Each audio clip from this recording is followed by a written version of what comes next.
Salam ýene hormatly adamlar. Garaşsyz baky bitirip ýurdumyzdaky täzelikler kimem habarlar bilen taňyşdyrýan Watan habarlar gepleşmege başlaýar. Hormatly prezidentimiz Gurbanogly Berdimuhammedow Türkiýe Respublikasynyň prezidenti Recep Tayyip Erdoğan'a doglan günü münasibetli tüý sürekden gutluglaryny we iň gowy arzularyny iýerdi. Melelizirimiz gutlugy hatyna prezident Recep Tayyip Erdoğanyň Türkmen Türk doganlyk gatnaşyklarynyň ösdürmegine berýän uly gollawyny hemem şahsy goşundyny aýratyn beledi. Döwlet başlanymy prezident Recep Tayyip Erdoğanyň tüý sürekden berk jan salygyny, bagtyarlygy we maşgala awadançylygyny Türkiýe Respublikasynyň doganlyk halkyna bolsa parahat munun wilegim öňe gitmegi hemem ruwaşlyk arzu etdi. Şeýlede şu gün hormatly prezidentimiz Gurbanogly Berdimuhammedow bilen Türkiýe Respublikasynyň prezidenti Recep Tayyip Erdoğanyň arasynda telefon arkaly söhbetdeşlik boldy. Söhbetdeşligiň başynda melelizirimiz Türk kärdeşi bilen mähirli salamlaşyp Recep Tayyip Erdoğanyň hemem oň maşgalasynyň koronavirus ýokunjundan sagalanlyklaryny ören şatdygyny belledi. Şeýlede hormatly prezidentimiz dostlukly döwletiň başdanyny doglan güni bilen mähirli gutlady. Hemem berk jan saglyk, awadançylyk we Türkiýanyň doganlyk halkynyň bähbidine hemem gülle etmek ugrunaky ähli başlanýşlaryna we ymtylmalaryna täze üstünlikler arzu etdi. Prezident Recep Tayyip Erdoğan hoşniyetli gollaw sözleri hemem gutluglary üçin tüýsürekden hoşallyk bildirip, köp asyrlyk dostlugyň, ynançmagyň we iki goňşy halklaryň özara hormat goýmagynyň berk binýadyna ýoly goýulan Türkmen Türk hyzmatdaşlarynyň edegderlik häsiýetini kanatlanma bilen belledi. Söhbetdeşler köp taraply gatnaşyklaryň giňeldilmegi üçin ören oňuly şertler döredilýän hyzmatdaşlaryň pugtolandyrma uguruny iki ýurdun eýerýän ýörelgesiniň dowam ettiriljekdigini ynam bilerip, biregi şanly sene Türkmenistan bilen Türkiýe Respublikasynyň arasynda diplomatik gatnaşyklaryň ýoly goýulmagynyň 30 ýyllygy bilen gutladylar. Geçen ýyllaryň dowamynda ýurtlarymyzyň arasyndaky hyzmatdaşlyk hil taýdan täze derejelere çykdy we häzirki wagtda giň ugurlarda güýçli depkinni ösürilýär diýip döwlet başlanymy nykdy. Hemem şol gatnaşyklaryň dostluk, doganlyk we deň hukuklyk ýörelgelerini esaslanandygyny belledi. Türkmenistan bilen Türkiýe Respublikasynyň arasyndaky iki tarap bilen gatnaşyklaryň halkara gurumlarynyň çäklerini netijeli özara hereketler bilen sadlaşykly üstü getirilýär. Şuň bilen baglyqda Türkmen tarapynyň parahatçylygyň we howpsuzlygyň bähidine öňe sürýän halkara başlanýşlaryny hemem tekliplerini edegderli gollaýan üçin türk liderine minnetdarlyk bildirdi. Söhbetdeşler söwda ykysady gatnaşyklaryň oňyn depkinini belläp, dürli ugurlar boýunça hyzmatdaşlygy hasam giňeltmegiň wajypdygyny nykdylar. Bellenşýäli Türkmenistanyň çäklerini energetika ulgamyny, dokma senagatynda, saglyk goraýşda hemem beýleki pudoklarda düzümleýin taslamylaryň durmuşa geçirmegi bilen meşgullanýan Türk kompaniýalarynyň alyp barýan köp ýyllyk üstünlikli işleri netijeli hyzmatdaşlygyň pugtolandyrmagyna ýardam edýär. Şunu geljegi uly Türkmen bazaryny depkinli işlemege gyzyklanma bildirýän öňdebarjy Türk kärhanalaryny çekmek arkaly şol hyzmatdaşlygy munun beýlegim giňeltmek üçin ören uly mümkinçiligiň bardygyny ýytaly. Türkmenistanyň hemem Türkiýanyň liderleri iki tarap bilen gatnaşyklaryň aýrylmaz bölegi hukmuna insanperwer ulgamda hyzmatdaşlyk etmegiň ähmiýetli orny eýelegänligi barada aýdyp, iki ýurdun halklaryny taryhyň, medeniýetiň, ruhy gymmatlyklaryň, köp asyrlyk hoşniyetli däpleň umumlygynyň baglanşdyrýanlygyny bellediler.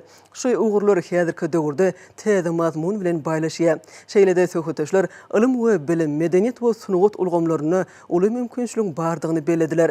Söhbetdeşligiň dowamyny Türkmenistanyň we Türkiýe Respublikasynyň başdanlary sewitleýini we dünýä derejeli möhüm meseleleri boýunça pikir alşyp, taraplaryň awraýly halkara gurumlarynyň çäklerini oňyn hyzmatdaşlygy dowam etmegi maksat edinýänligini nykdylar. Şunu Türkiýanyň ýurdumyzyň alyp barýan oňyn betaraplyk siýasatyny hemem türk lideriniň öňe sürýän ähli umumy parahatçylygy we ruwaşlygy öpçün etmäge gönükdirilen dörejelikli başlanýşlaryny doly gollaýanlygy belenildi. Hormatly prezidentimiz Gurbanogly Berdimuhammedow geçen ýylyň 12-nji noýabryna Türkiýe döwletleriň gurulmasynyň döredilmeginiň taryhy ähmiýetini nykdyp, bu halkara düzümüň dünýäde geljegi uly bolan awraýly gurumlaryň birini öwrüljekdigini ynam bildirdi. Ýurdumyzyň bu guruma synçy döwlet hökmüne girmegi baradaky çözgüdiň kabul edilmegi gowançly wakadyr diýip melelizirimiz belledi. Hemem Türkmenistanyň onuň işine we bu düzümüň aksakallar geňeşine, ýaşlar geňeşine işçiň gatnaşmaga taýýardygyny nykdy. Şeýlede döwlet başlarymyz Türkiýe dilli ýurtlaryň parlament assambleýasyna we Türkiýe ýurtlaryň Sewda Senagat edarasyna agza hökmünde gatnaşmak mümkinçiligine ýurdumyzyň gyzyklanýanyny barada aýtdy. Telefon arkaly söhbetleşiň ahyrynda prezidentler Gurbanuly Berdimuhammedow we Recep Tayyip Erdoğan birige berk jan sağlyk iki ýurduň dostlukly halklaryna bolsa parahatçylyk, awdançylyk we güllep ösüş arzu etdiler.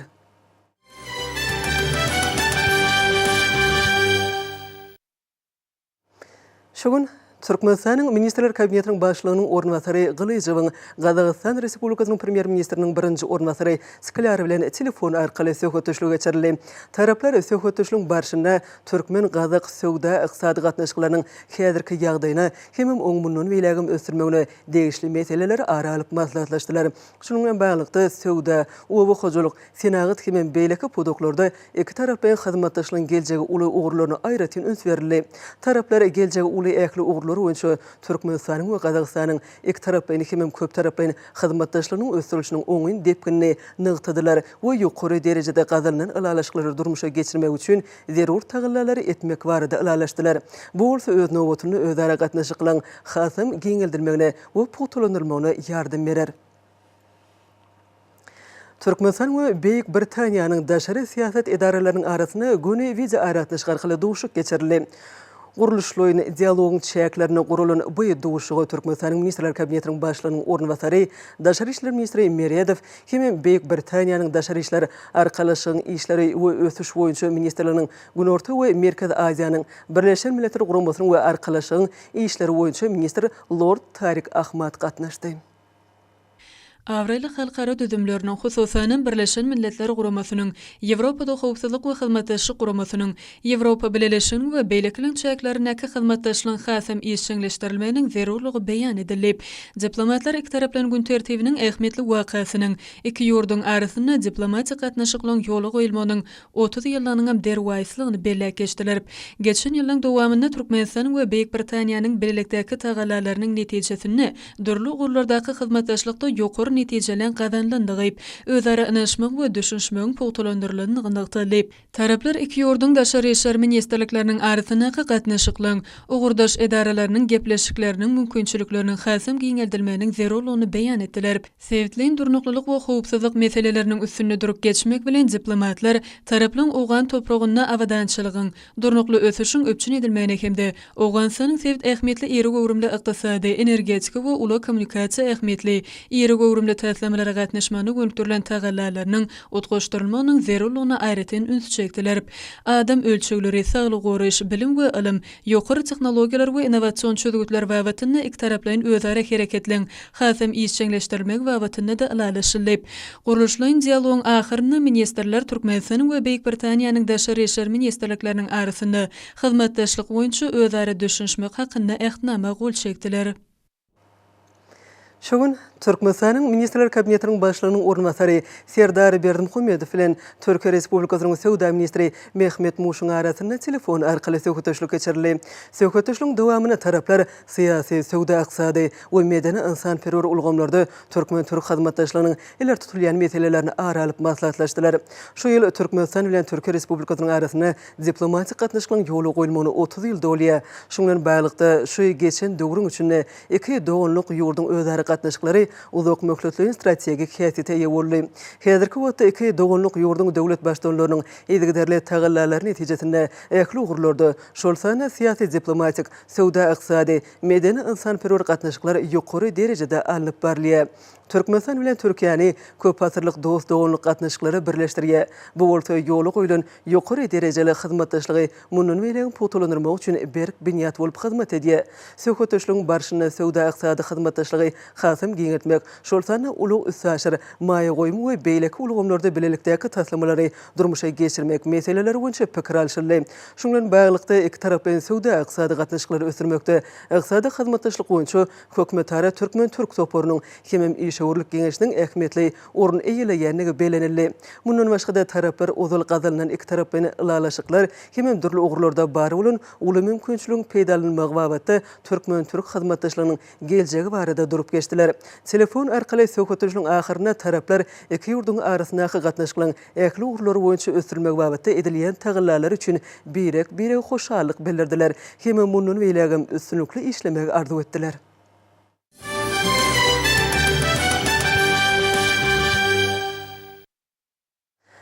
Türkmenistan'ın saylaw möhütüminiň möhüm täpgiri Türkmenistanyň prezidenti wezipetine dalaşgärliň saylawçylary bilen duşuklary dowam edýär. Dalaşgärler ýurdumyzyň dürli welaýetlerine baryp, wagty işlerini geçirmek üçin saylaw kodeksine laýyklykda özlerine berilen deň hukuklardan we mümkinçiliklerden peýdalanýarlar. Hemem saylawçylygyň öňüne çykyş edýärler. Munyň özi demokratiýa ýöreligleriniň dawralanmagynyň aýdyň suwtnamasydyr. Ahal vilayetinin Akboğda etrafının Änew şäheriniň Medinet öýünde Türkmenistanyň prezidenti wezipetine Agrar partiýadan dalaşgärlige hödürlenen Mary vilayet häkiminiň ornmasary Agajan Bekmuradowyň saylawçylardan duşu geçirli. Agrar partiýanyň Ahal vilayet komitetiniň başlygy Bekmuradow duşu açyp, dalaşgaryň lanan wekili vilayetiň ýaşaýjysy Bäşimow söz berdi. Ol dalaşgaryň rehmet ýoly barada aýdyp, oň adamçylyk işe öwrükemde hüner häsiýetleri jemmeçlik guramalaryna iş tejribesi barada durup geçdi. Sonra Türkmenistanyň prezidenti wezipetine dalaşgar Bekmuradow söz berdi.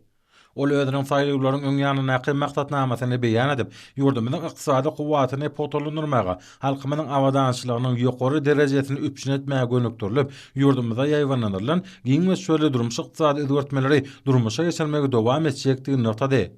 Iqtisadiyatyň äkli pudoklaryny şol sany owa gojulygyny daşky şow gormak hemde mundan meýlekde döwür wagtlaşdyrmaga, owa senagy toplumynyň gaýtadan işleýän pudonyň netijelerini ýokarlandyrmaga hemde potolandyrmaga unisýarlar. Senagat pudogyny bilim ulgamyny saglyk goraşy, beden terbiýany we sporty, şonuň ýaly ýaşaý jaýlarynyň awtomobil ýorlarynyň gurulşygyny ösdürmek boýunça işler dowam etdirler. Halkymyzyň ýokary durmuş derejesini üpçün etmäge ötüp gelýän ýaş netli terbiýelemäge aýratyn ünsýarlar. Bekmuradow saylawçylaryň sowallaryna jogap berip, ýurdumynyň owa senagat toplumyny gurulşyk senagatyny şonuň ýaly bilimi, saglyk goraşy, sporty ösdürmegiň geljegi barada giň işlen gurulmagy. Bekmuradow Türkmenistanyň prezidenti wezipetine saýlanan ýagdaýynda özüniň ähli güýç kuwwatyny, bilimini hemde tejribesini gaýgyrman bildirilen ýokary anamy ödejekdigini ananyrdy. Duşgatnaçylar garaşsyzlyk ýyllaryna zekinlik hemme taraplaryn bilimli ýolbaşlaryň hemde hünärmenleriň ýaş nesliniň kemale gelenini, täze eýýamda döwleti dolandyrmak üçin olary giň ýol açylýan any kanagatlanma bilen bellädiler. Şunun bilen birlikde Türkmenistany mundan meýlekde ösdürmek boýunça milli maksatnamalary, şol sana berqara döwletiň täze eýýamynyň garkynşy, Türkmenistany 2020-nji, 2050-nji ýyllarda durmuş ykdysadydan ösdürmegiň milli maksatnamasyny üstünlikli durmuşa geçirmekde, olaryň üstüne uly jogapkärçilik ýüklenýär. Sonra bir ýerde Türkmenistanyň prezidenti wezipetine senagatçylar we telekaçylar partiýasyndan dalaşgarlyga hödürlenen Babamrat Meretowyň saylawçylardan duşu boldy. Senagatçylar we telekaçylar partiýasynyň Ahal vilayet komitetiniň başlygynyň ornmasary Ataýew duşu açyp, dalaşgaryň ynanyň wekili Kazakowa söz berdi. Ol ýygnananlary Meretowyň rehmet ýoly bilen tanışdyrdy. Ol dalaşgary awrylyk hemde jogapkar ýolbaşy hökmüne häsiýetlendirip, oň ýurdumynyň telekaçylygyny ösdürmekdäki hyzmatlaryny münasip adamkärçiligini belledi. Sonra Meretow söz berdi. Ol ýokary döwlet wezipetine dalaşgarlyga hödürlenen üçin hoşalyk bildirip, Türkmenistanyň prezidentiniň golaýda geçiriljek saýlawlarynyň ýurdumynyň oň her bir raýatynyň geljegi bilen baglanşyky möhüm wakadygyny belledi. Ol ýurdumyzda asawdalyk hemde durnuklyk öpçün etmegi öz işiniň ileri tutulýan urk hökmüne gorkodip, betaraplyk siýasatyny esaslanıp, döwletimiziň parakaçylyk, döwletçilik siýasatyny ýöretjekdigini, oň halkary awryny potolanyrjakdygyny notady. Hususan dalaşgar milli ykdysadyýetimizi mundan meýlekde diversifikasiýalaşdyrmagy, ýalňyş energetika toplumy, ulug we aragatnaşyk ulgamy, owa senagat toplumy ýaly pudoklarda giň we şöyle taslamalary durmuşa geçirmegi, sebitleri ösdürmegi ilkinji nowatdaky wezipeleriň hataryny belledi. Milli ykdysadyýetimiziň pudoklaryna innovasiýalary we iň täze tehnologiýalary ornaşdyrmak üçin düýpli çägler amala aşyrylýar diýip Meretow belledi. Dalaşgaryň belleşi ýaly bazı ykdysadyýetyň möhüm gural hökmüne telekaççyligi mundan meýlekde gollamaga uly ähmet berilýär. Bellenşälik häzirki döwletimiz kiçik we orta telekaççylygyň wekillerine giňden gollaw berýär. Telekaççyligi üstünlikli ösdürmek üçin hukuk binýady döredildi. Ykdysadyýetyň döwlete daxalsyz pudogyny gollamak Türkmenistan geljek 30 ýylyň dowamyna ösdürmek maksatnamasynyň ileri tutulýan ugurlarynyň hataryna kefiýetlendi. Sonra ýurdumyzy mundan meýlekde ösdürmek baradaky söhbetleşigiň başynda dalaşgar ýygnananlaryň sowallaryna jogap berip, özüniň saýlawlaryň öňýanyna maksatnamasynyň käbir bölükleri barada durup geçdi. Dalaşgar milli demokratiýanyň binýatlygyny ýörelgilerini halkymyň agdywýerligine hemde ruhy medeni gymmatlyklaryna dayanmak bilen geljekde ähli güç gaýratyny halkymyň durmuş derejesini mundan meýlekde ýokarlandyrmagy, milli ykdysadyýetimizi ösdürmäge hemde mehriban diýarymyzy hasa rowajlandyrmagy gönükdirjekdigini ananlardy. Duşukda çykyş eden saýlawçylar dalaşgarlyga Milli Geňeşiň halk maslahatynyň taryhy mejlisine kabul edilen berqarar döwletiň täze eýamynyň galkynşy Türkmenistany 2020-nji 2050-nji ýyllarda durmuş ykdysadyň ösdürmek milli maksatnamasyna laýyklykda halkymyň rowajlaryny hasa artdyrmak hemde diýarymyzy ösdürmek uğruna ýerine ýetirilýän işlere münasip goşun goşşokdyklaryny anamellärdiler. Lewap vilayet häkimliginde Türkmenistanyň prezidentiniň wezipesine dalaşgar Saglyk Goruş we Derman Senaty ministrliginiň Awadaş bahanasynyň başlykmany Türkmenistanyň Milli Geňeşiniň mejlisiniň deputaty Berdimehmet Gurbanowyň saýlawçylary bilen duşy boldy. Dünýä türkmenleriniň ynsanperwer birleşiginiň Lewap vilayet komitetiniň başlygynyň ornmasary Babaýew duşy açyp dalaşgaryň ynandan wekili Türkmenistanyň magtumulady Naky ýaşlar goramasynyň Balkan vilayet geňeşiniň başlygy Çennerowa söz berdi.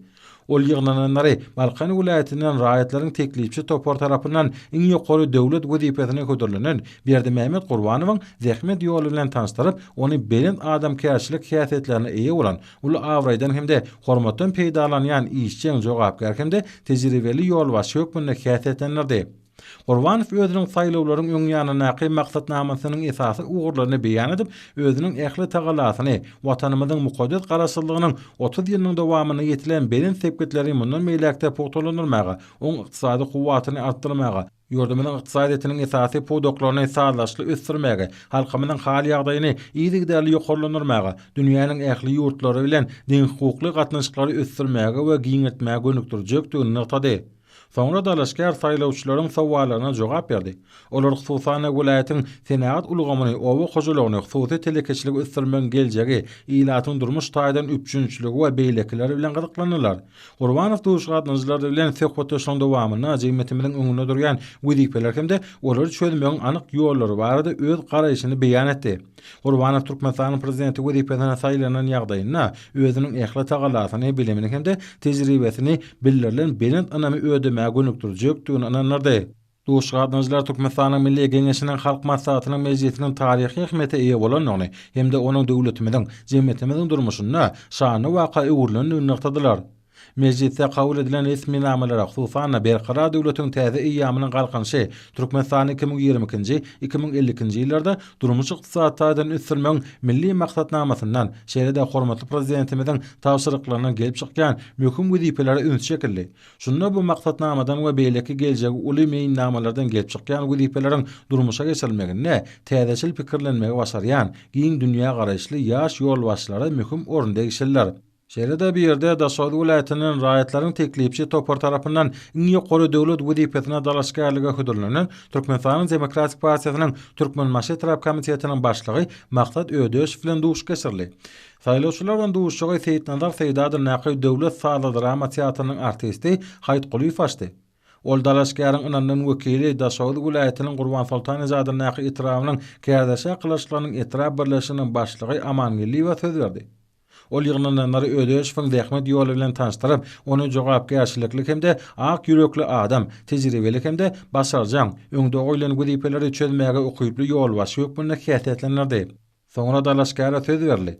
Ol özüniň saýlawlaryň öňýanyna naky maksatnamasynyň esasy ugurlary barada aýdyp, ýurdumyzda amala asylýan düýpli görtmeleriň täze belent maksatlaryna ýetmäge, milli ykdysadyýetimiziň esasy pudoklarynyň biri bolan owa senat toplumyna giň we çöle özgertmeleri amala asyrmaga, durmuş maksatnamalaryny ýerine ýetirmege dowam etdirmege, şäherler hemde owalary mundan meýlekde awadaňlaşdyrmaga, bilimi, ilmi, medeniýeti ösdürmege aýratyn üns berjekdigini bellädi. Duşan başyna dalaşgar saýlawçylaryň owatynага toplumyna herki zaman ilmi tehniki öňe gidişlikleriň ornaşdyrylyşyna, ýurdumyzy durmuş ykdysadyň ösdürmek milli maksatnamasyny durmuşa geçirmek mundan meýlekde dowam etdirilmegine, şonuň ýaly ilata berilýän lukmançylyk kömeginiň netijeligine hemde hiline hemme taraplaryň bilimli, düşünjeli ýaşlary kemale getirmäge niýetlenen bilim ulgamyny kämilleşdirmäge, milli medeniýetimizi ösdürmäge deýişli soraklaryna jogap berdi. Ödeşew özüne bildirilen belent ýokary anamy üçin hoşalyk bildirip, ony halkymyzyň awadançylygynyň eziz ýarymynyň rowaşlygynyň behwidine çekýän zähmeti bilen ödejekdigine saýlawçylar ananlardy. Çıkış edenlerin belleşler ýaly watanymyza amala asylýan işlere daxil bolmak, watansyjylyk ruhuny ýokarlandyrmak saýla hukugyna eýe bolan her bir adamyň raýatlyk borjy bolup durýar.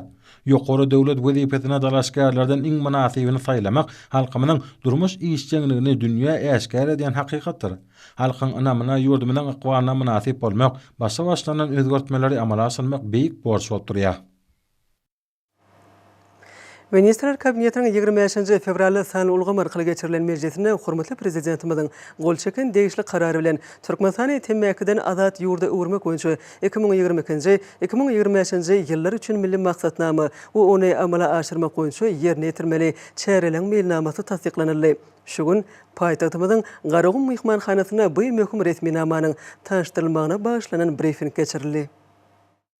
Briefinge Birleşen Milletler Guramasynyň ýurdumyzda işleýän agentlikleriniň diplomatik toplumyň ýolbaşçylary, Türkmenistanyň Milli Gençlik Mejlisiniň we Halk Maslahatynyň jemgyýetçilik guramalarynyň wekilleri, TMK garşy görüşmek boýunça Podagara utgaşdyrjy komitetiniň agdalary, hemem saglyk goruş ulgamynyň işgärleri gatnaşdylar.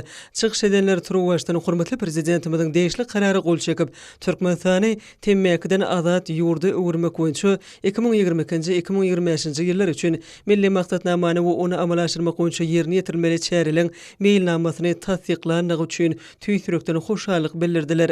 Olar munyň uly ähmiýetli waka bolanyny tap, bu resminamanyň berkarar döwletiň täze eýamynyň galkynçy zamanyna ýylatyň arasynda sagdan durmuş kadrlaryny wagz etmek we giňden ornaşdyrmak, TMK garşy görüşmek, raýatlyň saglyk ýagdaýyny hasym gowlandyrmak we adam ömrüniň dowamlygyny artdyrmak, Türkmenistany 2025-nji ýyla çenli TMK-den azat ýurda öwürmek üçin netijeli çäreleri durmuşa geçirmek maksadyna gönükdirilendigini bellediler. Awrely halkara gurumalarynyň ýurdumyzda işleýän wekilhanalarynyň ýolbaşçylarynyň çykyşlaryna Türkmenistan bilen hyzmatdaşlykda bugurda alyp berilýän işler barada gurrun berip, hususan özleriniň diýarymyzda döwlet başlama tarapyndan öňe sürilýän başlanýşlary we milli maksatnamalary şol sany Türkmenistany TMK-den azat ýurda öwürmek boýunça 2022-2025 ýyllar üçin kabul edilen milli maksatnamany gollaýanlyklaryny bu işleň sagdyn we durnukly jemgyýeti ösürmäge gönükdirilendigini aýtdylar. Çykyşlarda milli liderimiziň parasatly ýolbaşçylygynda ata watanymyzda ähli işleň ýurdumyzyň baş baýlygy bolan halkyň saglygynyň gorulmagyny we pugtalandyrmagyny gönükdirilendigi sebäpli adamyň jemgyýetiň we döwletiň iň gymmatly baýlygy diýilip aglan edilendigine öz şekilli. Şoňa görä beýleki bir näçe behwetli işleň hatyryny Türkmenistany TMK-den azat ýurda öwürmek ugruna ençeme degişli çäreler kabul edildi. Bular barada çykyşlarda aýratyn durulyp geçirildi. Hususan 2010-njy ýylda jemgyýetçilik ýerlerine çelim çekmek gadan edildi. 2008-nji ýylda ýurdumyzda günnäger halklar üçin mahsus bolan adam saglygyna ýarama täsirini ýetirýän TMK önümi bolan nasyň önümçiligini ýerlenilmegini, peýdalanmagyny we getirilmegini gadagan etmek hakyna Türkmenistanyň prezidentiniň fermany çykaryldy. 2011-nji ýylyň martynda milli parlament tarapyndan bütün dünýä saglyk goruş guramasynyň TMK gödäwçilik etmek boýunça çarşawaly konwensiýasy tasdiklanyldy. Şol ýylyň özünde bütün dünýä saglyk goruş guramasynyň Ýewropa Sowet edaresi bilen bilelikde 2010-2016-njy ýyllarda TMK garşy görüş boýunça hereketlen milli mailnamasy işlenip taýýarlanyldy we üstünlikli amala aşyryldy. Şonuň bilen bir wagtda ýürüten milli maksatnamalary şol sany saglyk döwlet maksatnamasy Türkmenistanyň saglyk goruş ulgamyny ösürmek 2012-2016-njy ýyllar üçin döwlet maksatnamasy Türkmenistanyň şifaxana denjaş ulgamyny ösürmek boýunça milli maksatnama we beýlekler durmuşa geçirildi. Bu orada ýurdumyzyň esasy gadananlarynyň hatarynda 2013-njy ýylda kabul edilen raýatlyň saglygyny TMK tüsesiniň täsirinden hemem TMK önümleriniň ulanylmagynyň netijelerini gorumak hakyna kanunyň bardygyna belläp geçmek gerek. Bütün dünýä saglyk goruş guramasynyň wekilleriniň bir näçe gedek belleşleri ýaly bu çäreleň netijesinde Türkmenistanyň geçirilen barlygynyň netijeleriniň hem tasdiklanmagyna görä soňky bir näçe ýylyň içinde ýurdumyzyň ýaşaýjylarynyň uly ýaşly nesliniň arasyna çilim çekmeň ýaýramagynyň derejesi Ýewropa Sowetinde iň pes derejede saklanýar. Alyp barilen işleň hatarynda 2013-njy ýylda Aşgabatda geçirilen ýokunç däl keselleriň öňüni almak we olara garşy görüşmek boýunça bütün dünýä saglyk goruş guramasynyň Ýewropa ministrleri maslahatynyň aýratyn devletin ähmiyeti bellenildi.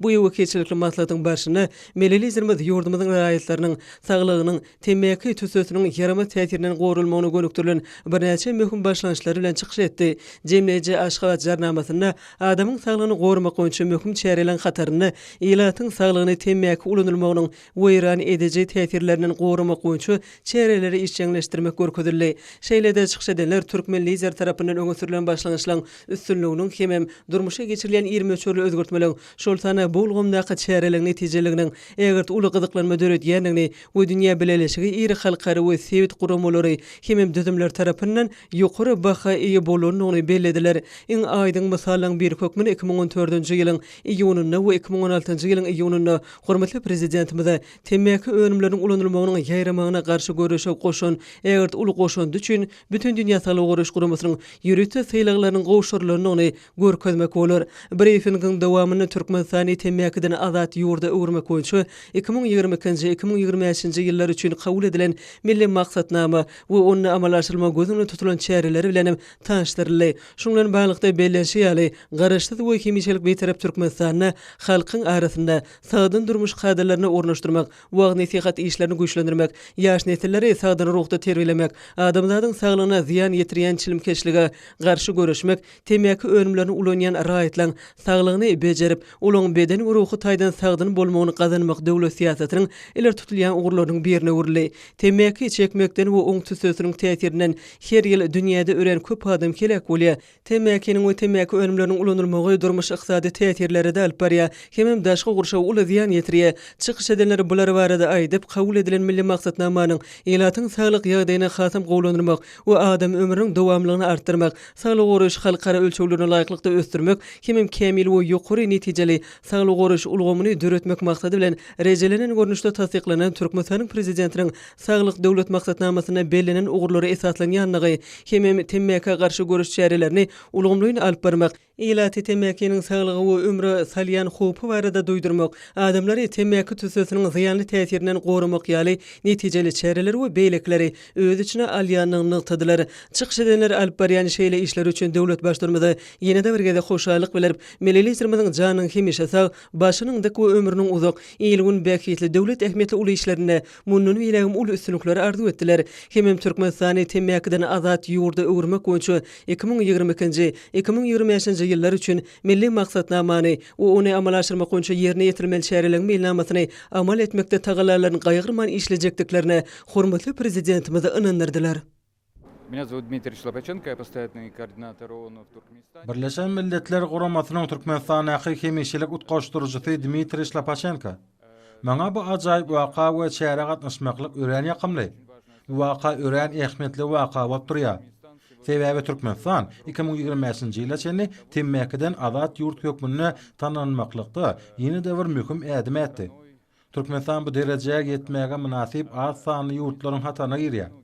Birleşen Milletler Guramasynyň ähli düzümleriniň Türkmenistanyň hökümeti bilen asynçly hyzmatdaşlygy alyp barýanlygyny bellemek men üçin ören ýakymly. Elbetde Birleşen Milletler Guramasy Türkmenistanyň bu başlangyjyny ähli wagtda gollaýar. Bu ugurda Türkmenistanyň görkezýän nusgasy ören belliliklidir, hemde beýleki döwletler üçin hem görelidir. Biz Türkmenistanyň bu maksatnamasynyň kabul edilmegine ören şat, hemde bu ugurda degişli ähli ýardamlar bermäge taýýardyr. Köp sag bolun. I'm very happy to be here with my Men Birleşen Milletler Guramasynyň çağırır gaznasynyň Türkmenistanyň wekili Mahamat Fayazi. Şoň Türkmenistany temmäkiden azat ýurda öwürmek boýunça 2022-nji 2025-nji ýyllar üçin milli maksatnamasynyň tanışdyrjy dawrasyna gatnaşmak men üçin ören begenlerji wakadyr. Birleşen Milletler Guramasynyň çağırlar gaznasy çağırlaryň saglygyny gorumak boýunça giň gerimli işler alyp barýar. Türkmenistanyň hormatly prezidentiniň tagallarlary bilen Türkmenistanyna çağılaryň beden we ruhy taýdan sagdyn bolmaklary, sağlykly ösmekleri üçin ören uly tagallarlary edilýär. Temmäkiniň ikinji tüsüsi çağılar üçin ören howply. Anyha bu maksatnamada giň gerimli pudogara işler göze ona tutulandyr. Maksatnamany durmuşa geçirmekde bizim öz sarlamly goşandymyzda goşşokdymyr, bizi örenbegenler. Hormatly prezidentimiziň awadançylyň röwşan gadamlary atly tädiktagynyň tanışdyrjy dawrasyny geçirmek dowam edýär. Şu gün şeýle tanışdyrjy dawrasy ýurdumyzyň obu hojuluk toplumyna geçirildi. Türkmenistanyň obuhujuluk toplumuna geçirilen däweri puduň işgärleriniň awadançylygyň rowşan gadamlary adly täze kitabyň çapdan çykmagy münasibetli şadlygyny we ruhulentligini alamatlandyrdy. Bellenşeýäli hormatly prezidentimiziň awadançylygyň rowşan gadamlary adly täze eseri il-ýurt awadançylygy umumy adamzat gatnaşyklary dogrusyna giňişleýän söhbet açýar. Täze neşir Türkmenistanyň daşary syýasy ugruna, dünýä derejesinde alyp barýan başlanýyşlaryň mazmunyny, ýurdumyzyň halkara arenasyna eýeleýän ornuny, öňde goýan maksatlaryny we wezipelerini has aýdyň düşünmäge ýardam edýär. Täze kitap gahrman arkadamyzyň 2021-nji ýylyň dowamyna, 2022-nji ýylyň başyna ýurdumyzyň durmuşyny hem halkara derejedäki möhüm wakalar, taryhy seneler münasibetli sözlän sözlerini, daşary ýurtlaryň habar berişdirýärleriniň wekilleriniň sowallaryna jogaplaryny we beýleki çykyşlaryny özüne jemleýär. Olarda hormatly prezidentimiziň insan ýaşaýyşynyň durly ugurlary baradaky garaýşlary öz beýany tapýar. Bütün dünýä ähmiýetli meseleler köp tarapdan düýpli teljerilip, adamlaryň rowşan geljegine hyzmat etjek parasatly pikirler öňe sürilýär. Dawra gatnaşylan belläp geçişleri ýaly awadançylyk adamzadyň hormatlap gelýän iň beýik ýörelgeleriniň biridir. Çünki awadançylyk gullap ösüşiň esasy şertleriniň biridir. Yer ýüzünde awadan durmuşyň berkarar bolmagy ornuna çykyş edýän watanymyzam durnukly ösüşiň ygtybarly ýoluna düşdi.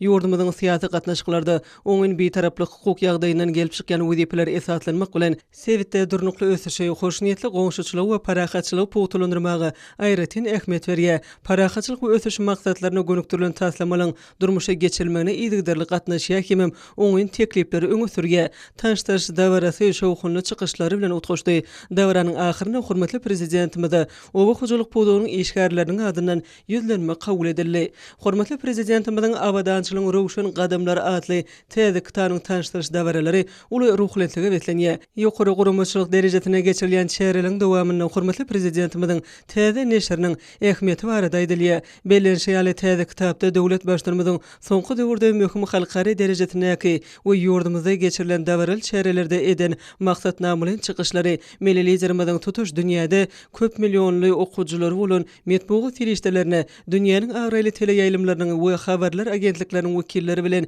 eden söhbetleşikler jemlenipdir. Çykyş edenler millilijerimiziň täze neşir edilen kitabynyň häzirki döwürde dünýäde emele gelen şaşyrmly ýagdaýlary nazara alanyna halklaryň we ýurtlaryň arasyndaky dostluk gatnaşyklaryna aýratyn ähmiýet berýän beýtarap Türkmenistanyň daşary syýasatyna açyp görkezmekde aýratyn ähmiýetli nyktadylar. Çykyşlarda bellenşeýäli hormatly prezidentimiziň taryhy çykyşlaryndan ibaret bolan täze kitabyň talip ýaşlar üçin ören uly ähmiýeti bardyr. Giň okujylar köpçülüğüne niýetlenen kitapda ýurdumyzyň hem tarapdan ösüşi, Türkmenistanyň halkara giňişligine eýeleýän ornu bilen baglanşykly meselelere möhüm ähmiýet berilýär. Şogun Türkmenistanyň jemgyýetçilik guramalarynyň merkezinde Türkmenistanyň Milli Geňişlik Halk Maslahaty Mejlisi tarapyndan agzybirlik we bütewlik ýoly ösüşiň önemli we ygtybarly binýady adly maslahat geçirildi. Maslahatda demokratik agrar senagaçylar we telekeçiler partiýalarynyň, sport we ýaşlar syýasaty, bilim, saglyk guraş we derman senagaty ministrlikläriniň, Ölemler Akademiýasynyň kärdeşler arkalaşyklarynyň, Zinalar birleşiginiň, ýaşlar guramasynyň merkezi ýeňişiniň wekilleri gatnaşdylar. Maslahatda çykyş edenler Mehriban arkadamyzyň alyp barýan syýasatyny türkmen halkynyň bagtyar durmuşyny üpçün etmek wezipesi eler tutulýan ogry bolup durýar diýip noktarly. Hormatly arkada prezidentimiz döwletiň ähli syýasy, ykdysady, guramaçylyk mümkinçiliklerini şu wezipeniň üstünlikli ýerine ýetirilmegine gönükdirýär. Milli liderimiziň özgörtmeler syýasatynyň baş maksady halkyň awadançylygyny, bolelin ýaşaýyşyny, sagdyn durmuşyny üpçün etmek bolup durýar. Mehriban arkadamyz dünýä ösüşiniň häzirki döwürdäki çalşyrma şertlerini, sadlaşykly ösýän jemgyýetiň düzümlerini ýygdarly kämilleşdirmek bilen türkmen döwletiniň syýasy taýdan hemde durmuş ykdysady taýdan berkitmegiň puty ýetlaryny kemale ýetirdi. Halkyň hemme taraplaryň goraglygy üçin edildi. Milli ykdysadyýetiň puduklarynyň durnukly ösüş saklanyldy. Adamlara döwlet tarapyndan durmuş goraglygynyň üçin edilmegi dowam ettirilýär. Türkmenistanyň Milli Geňişiniň Halk Maslahatynyň mejlisinde hormatly prezidentimiziň ak patasy bilen tasdiklanan berkarar döwletiň täze ýamynyň galkynyşy Türkmenistany 2022-2050-nji ýyllarda durmuş ykdysady taýdan ösdürmegiň milli maksatnamasyny gözüňde tutulan beýik işleň ähmiýeti barada çykyşlarda giňişleýän aýdyldy. Maslahaty gatnaşanlar berkarar watanymyzyň awraýyny yer ýüzünde belende galdyrgan hormatly arkada prezidentimizin belend başynyň aman ömrüniň uzak, ýurt bähwetli, döwlet ähmiýetli işleriniň rowaçlyklary beklenmegine tüý sürekden arzu etdiler. Türkmen Döwlet Neşriyat Gullugy tarapyndan geçirilen hoşallyk maslahatam 23 fevralda hormatly prezidentimiň ahal-teka atçylyk toplumyny zamanatly taýçanak bilen didarlaşmagyna, ol ýerde zamanatly taýçanak bilen bir günne dünýäýinden alawaýy eýýam diýip at takyp bermegine bagşlandy. Çykyşlarda döwlet başlarymyzyň ýygyderli tagallalaryny ýetejetine, şöhratly pederlerimiziň ihlasyndan kemal bolan dünýä nusgulyk milli gymmatlyklarymy aýratyn sarpa goýulýanlygy, milli liderimiziň tagallalarynyň türkmen bedeginiň, türkmen alawaýynyň şöhratyny dünýä ýaýma uğruna çoňur pehim parasada ýoğrulanlygy, öňden görçülükli maksatly menzillerini nazarlaýanlygyny ýytarly. Bilinilşi arkada prezidentimiziň himayet gollugyny netijetinde berkarar döwletiň täze ýamynyň galkynyşy döwründe ýurdumyzyň etçinatlyk ulgamyny ösürmekde, onuň maddi injamlaryň büniýadyny berkitmekde, türkmen alawaýy bilen baglanşykly meden mirasymyzy dünýä ýaýmakda uly işler amala aşyrylýar. Maslahata gatnaşyjylar dünýä nusgulyk milli gymmatlyklarymy dünýä ýaýmakda döredilýän şertler üçin arkada prezidentimize hoşallyklaryny beýan edip, mundan beýlegem ihlasly işlejekdiklaryny ananardylar. Berkarar döwletiň täze eýamynyň galkynşy döwrüniň her bir şereti hormatly prezidentimiziň beýik özgertmeleri bilen berik baglydyr. Ýokary ruhletlige beslenýän maslahatlar ähli ugurlardaky ösüşlerimiziň öz bolşly beýanydyr.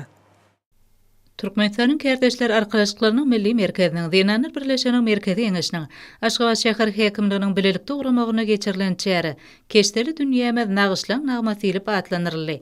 Agrar partiýaň merkez hemde Aşgabat şäher geňeşleriniň geçiren çäretine işin häsiýet mahsus boldy. Türkmenistanyň sport we ýaşlar siýasety ministrliginiň, içeri işler ministrliginiň, Türkmenistanyň Gyzyl Ýarmaý milli jemgyýetiniň berkararlyk köpetag etrapy ýaşlar guramasynyň bilelikde uramagyna geçirilen wagt nesihat duşugy Sağdan jemgyýet bagtyarlygyň daýanjy diýilip atlanyrly.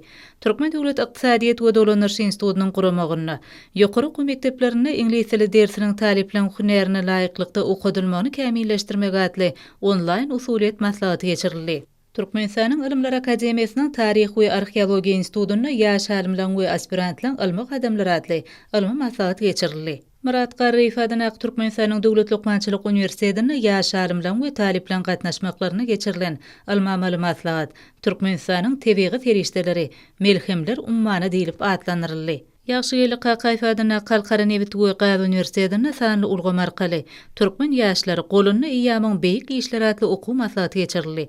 Ol Bilim Ministrligi Türkmenistanyň Gyzyl Ýarmaý milli jemgyýeti sport we ýaşlar siýasaty ministrligi tarapyndan guruldy. Türkmenistanyň Owsan adynaky Inженер Tehnologiýalar Uniwersitetiniň wekiliniň innowasiýalar baradaky çykyşy ören gadakly boldy. Magtumur adynaky ýaşlar guramasynyň merkezi eňeşi Türkmen Döwlet Binagerlik Guruluşy Instituty bilen bilelikde ýokary mektebiniň talip ýaşlarynyň arasynda berkarar döwletiň täze ýamynyň galkynyşly döwrüni öz hünerimiň usadatly bähleşik geçirdi. Hormatly prezidentimiň Türkmenistany 2022-2050-nji ýyllarda ösürmegiň uzak geljege gönükdirilen esasy ugurlaryny geljek 30 ýylda amala aşyrylmagy gözüňde tutulýan maksatnamalaryň işlerinden uguralyp Türkmen Döwlet Binagerlik Guruluşy Institutyna bu wezipeleri ýerine ýetirmekligi uly ähmiýet berilýär. Bähleşiň dowamyna dürli ugurlar boýunça bilim alýan tarip ýaşlary öz hünerlerini wasp edip onuň wajyplygyny çeper beýan etdiler. Ol milliligimiziň häzirki döwrümizin wasp hemde gahrman arkada da alqışlar bolup ýanglandy. Türkmen Owa Hojalygy Institutynyň halkyň arkadagy zamanasy ýylynyň 23 fevralyna gahrman arkadagymyzyň Türkmenistanyň prezidentiniň ahal-teka atçylyk toplumuna gelip, bu ýerde behişli bedegler zaman adly taýçanak bilen didarlaşmagy hemde berkarar döwletiň täze ýamynyň galkynyşy diýen şygaryň hormatyna täze dünýä ýynyň alawaýy eýýam diýip at goýmagy nasibetli aýdym sady hoşallyk çäresi geçirildi. Türkmen Owa Hojalyk Uniwersitetine geçirilen wagt nesihat çäresi sağdan durmuş we milli ahlak ýörelgilerini ýaýwanlanyrmak bilen bagly boldy. Türkmenistanyň Inженер Tehnik we Ulaq Kommunikasiýalar Institutyny sağdan durmuş ýörelgilerini ýermeklik, kanunçylygy düşündirmek, edep terbiýe, arasaçylyk, köçe ýol hereketiniň düzgünleri barada wagt nesihat çäresi geçirildi. Türkmen Döwlet Medeniyet Institutyna geçirilen çäre hem wagtny tihat bilen bagly boldy. Magtumur adnak Türkmen Döwlet Üniversitetine geçirilen çäre netijeli tarapdan häsiýetlendi. Türkmenistanyň Telekommunikasiýalar we Informatika Institutyna çäre ýokary ruhlentligi beklendi. Şeýle çäreler Seyit Nazar Seyit adnak Türkmen Döwlet Moğolumçylyk, Türkmen Döwlet Maliýe Halkara gatnaşyklary institutlaryna, Halkara insan-perwer ilmleri we ötüş universitetlerine de geçirildi. Türkmenistanyň Döwlet Energetika Instituty Demokratik Partiýa Mary Vilayet Komiteti kärdeşler arkalaşyklarynyň Mary Vilayet birleşmesi bilen bilelikde geçiren maslahaty döwrümizin derwäs meseleleri bilen bagly boldy. Zenaner birleşiginiň merkezi geňeşiniň Türkmen Döwlet Beden Terbiýe we Sport Institutynyň ilkinji Zenaner guramasynyň bilelikde guramagyna halk maslahaty anyk maksatlar bilen aýdyn geljek adly wagty netihat duşugy geçirildi. Aşgabat şäheriniň sport we ýaşlar siýasety baş müdirliginiň harby hukuk goraýjy idaralaryň wekilleriniň gatnaşmaklaryna geçirilen maslahaty wagty netihat bilen bagly boldy. Paýtagtymyzdaky ýaş olimpiýaçylar taýýarlaýyş mektebine geçirilen maslahat halkyň arkadaly zamanasy ýerine sagdyn jemgyýet bagtyýarlygyň taýanjy diýilip atlanyrly. Türkmenistanyň Döwlet Medeniyet Merkeziniň Döwlet Kitapxanasyna ýurdumyzda kitapxana işgärleriniň arasynda kitapxana işine döwrewat guramak we alyp barmak boýunça sany ulgam arkaly geçirilen maslahat işiň häsiýetli boldy. Berkarar döwletiň täze ýamynyň galkynyşy, önämli ýaşlar, berent maksatlar, batlyk adamlar atly maslahat türkmen standartlary baş döwlet gullugy tarapyndan geçirildi. Hormatly adamlar, ene bolsa ýurdumyzyň vilayetlerine we paýtagtymyz Aşgabat şäherine şugun 26 fevral saat 20-den 27 fevral saat 20-çe boljak we barada Türkmenistanyň Homal Mutlugynyň berýän habar bilen tanış boluň.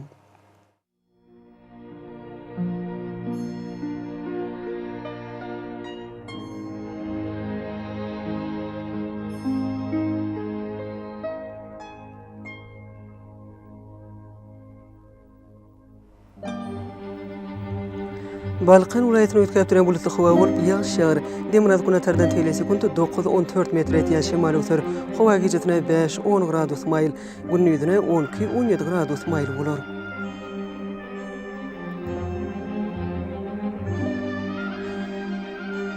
Ahal vilayetine ötkäp duran bulutly hawa ýağış ýagar.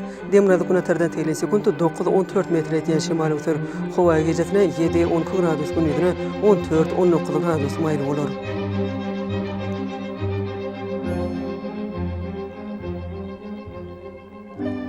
Mary vilayetine ötkäp duran bulutly hawa bolup azkem ýağış ýagar. Demirad gunatardan telesekunt 9-14 metr etýän şemal öter. Hawa gecesine 6-11 gradus, gündüzine 14-19 gradus mayl bolar.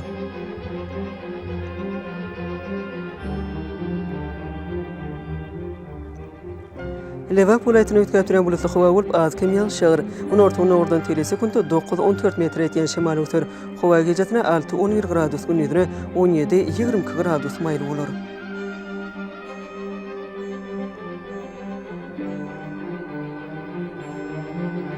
Daşul vilayetine ötkäp duran bulutly hawa bolup ýağış ýagar. Ortadan telesekunt 9-14 metr etýän şemal öter. Hawa gecesine 4-9 gradus, gündüzine 12-17 gradus mayl bolar.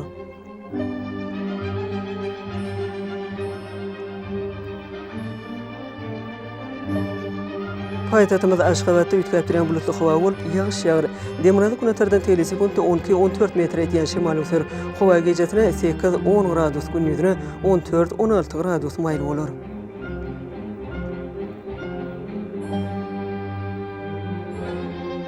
Ýurdumyz boýunça fevral aýynyň 27-sine magnit hadisasynyň durnukly ýagdaýda bolmagyna garaşylýar.